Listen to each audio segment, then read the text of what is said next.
ಅಲ್ಲೂ ಹುಡುಗೋದು ಭಾಳ ಕಷ್ಟ. ಅಂಥ ಪ್ರಸಂಗದಲ್ಲೇ ನೀವು ಲಂಚ್ ಇಲ್ಲದ 1000 ಜನಕ್ಕೆ ನೀವು ಉದ್ಯೋಗ ಕೊಟ್ಟಿದ್ರಿ ಕಂದಾಯ ಇಲಾಖೆಲ್ಲ ಸಂತೋಷ ಪಡೋಣ. ಅದು ಶಿಕ್ಷಣ ಇಲಾಖೆಯಲ್ಲೂ ಯಾಕೆ ಮಾಡಬಾರ್ದು ಇದನ್ನು? ಪ್ರತಿ 30 ಹುಡುಗರು ಲೆಕ್ಕ ಆದಾಗ ಇಡೀ ರಾಜ್ಯ ತುಂಬ ಎಷ್ಟು ಪೋಸ್ಟ್ ಬೇಕಾಗ್ತಾವೆ. ಮಾಸ್ತರ್ಗಳಿಗೆ ಒಂದು ಮಿನಿಮಮ್ ಅವ್ರ ಪೇಮೆಂಟ್ ಫಿಕ್ಸ್ ಮಾಡಿ ಕೊಡಬಾರ್ದು ಯಾಕೆ? ಅದರ ಹುಡುಗರು ನೀವು ಏನು ಮಾಡ್ತಾಯಿದ್ದೀರಿ? ಅತಿಥಿ ಶಿಕ್ಷಕರು ಪಾಪ ಅವ್ರಿಗೆ ವರ್ಷಕ್ಕೋ 6 ತಿಂಗಳು 3 ತಿಂಗಳು ಪಗಾರ ಕೊಡ್ತೀರಿ. ಅದು ಬದುಕು ಏನಾಗಿದೆ ಒಮ್ಮೆ ವಿಚಾರ ಮಾಡಿದ್ದಾರೆ. ಅವ್ರಿಗೆ ಹೆಣ್ಣು ಯಾರು ಕೊಡೋದಿಲ್ಲ. ಈಗ ಮದುವೆನೂ ಇಲ್ಲ ಪಾಪ, ಎಷ್ಟು ಹೆಣ್ಮಕ್ಳು ಮದುವಿಲ್ಲ, ಗಂಡು ಮಕ್ಕಳು ಇಲ್ಲ. ಹೆಣ್ಮಕ್ಳು ಸಿಗ್ಬೋದು ಬಿಡಿ, ಇವತ್ತು ನಾವು ಹೆಣ್ಮಕ್ಳ ಸಂಖ್ಯೆ ಕಡಿಮೆ ಆಗಿದೆ.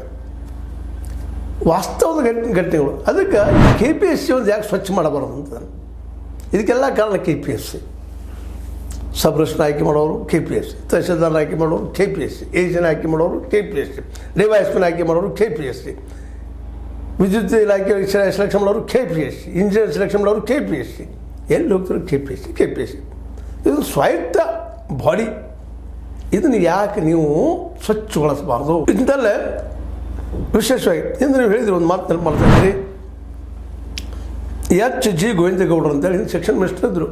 ಆಗ 1,00,000 ಜನ ಶಿಕ್ಷಕರನ್ನು ಲಂಚದ ಸ್ವೀಕಾರ ಮಾಡಿದ್ವಿ, ತೆಗೆದುಕೊಂಡ್ರು.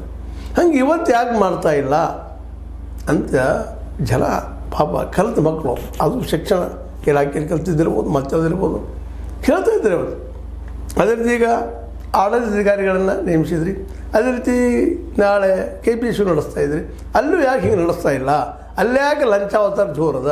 ಅಲ್ಲಿ ಲಂಚ ಕೊಟ್ಟು ಬಂದವರಿಲ್ಲ, ಲಂಚ ಅವಸರ ಮಾಡ್ತಾರೆ ಅವರು. ಪ್ರತಿಯೊಂದು ಇಲಾಖೆದಷ್ಟು ಬರಬೇಕು ಅಂತ ಹೇಳಿಬಿಡ್ತಾರೆ. ಇವ್ರು ಬರ್ತಂತ ಯಾರು? ನಮ್ಮ ಶಾಸಕ. ಎಲ್ಲ ಕಡೆ ಇದು, ಎಲ್ಲ ಶಾಸಕ ನಿಮ್ಮ ಡಿಪಾರ್ಟ್ಮೆಂಟ್ ಎಷ್ಟು ಬರಬೇಕಪ್ಪ, ಇವ್ರಿಂದ ಎಷ್ಟು ಬರಬೇಕು, ಎಷ್ಟು ಬರಬೇಕು ಅಂದಾಗ ಅವರು ನಾವು ಲಂಚ ಅವತಾರಕ್ಕೆ ದುಡ್ತಾ ಇದ್ದೀವಿ ಅಂತ. ಉದಾಹರಣೆಯಲ್ಲಿ ಸಿದ್ದರಾಮಯ್ಯನವರು ನೀವು ಒಳ್ಳೆ ಕೆಲಸ ಮಾಡಿದಿರಿ. ಕೃಷ್ಣ ಬೈರೇಗೌಡರು ಒಳ್ಳೆ ಕೆಲಸ ಮಾಡಿದ್ದಾರೆ. ಹಿಂದೆ H.G. ನಮ್ಮ ಗೋವಿಂದೇಗೌಡರು ಅವರು ಒಳ್ಳೆ ಕೆಲಸ ಮಾಡಿದ್ದಾರೆ. ಆಗ 1,00,000 ಕೊಟ್ಟರು. ಮತ್ತು ಯಾಕೆ ಇಲ್ಲೇ ಶಿಕ್ಷಕರು 1-2 ಲಕ್ಷ ಹೋಗ್ಬಾರ್ದ್ರಿ? ಈಗ ಬೇಕಾಗಿದ್ದಾರೆ. ಇವತ್ತು ಈ ನಾಡು ಗಟ್ಟಿಗೊಳ್ಳೋದ ಈ ಮಕ್ಕಳಿಂದ, ಈ ಮಾಸ್ತರ್ಗಳಿಂದ. ಯಾಕೆಂದ್ರೆ ಗುರು ಇಲ್ಲದ ಮನಿ ಇಲ್ಲಂತ. ಅವ್ವ ಅಪ್ಪಲ್ಲಿ ಮನೆ ಬೇರೆ, ಗುರು ಇಲ್ಲದ ಮನೆ ಅಂತಂದ್ರೆ ಅದಕ್ಕೆ ಮಾಲ್